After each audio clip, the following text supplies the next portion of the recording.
دا کوچنی کلیپ له کوره در سره شریکوم. زیاتره هلکانو او انجونو ته راجع ده چې پوښتلی وم.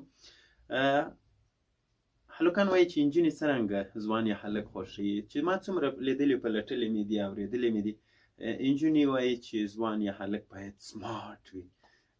زه ورته وایم چې تاسې سمارټ هلک څه کوئ، نو بیا سمارټ موبایل، کمپیوټر یا روبوټ واخلئ، ځکه په ځوان کې خو یا په هلک کې خو نورې ځانګړنې هم دي. او نجونې وایي چې هلکان څنګه نجونې خوښوي. چې ما څومره اورېدلې او لیدلې مې دي، زیاتره ځوانان یا هلکان وایي چې نجلۍ قد یې غټ وي او ښایسته وي. خو زه هلکانو ته همدا وایم چې یوازې قد و ښایست نه دی مهم، که نه نو په بس موټر کې کښېنئ د ټولو سیټان یو رنګه دي.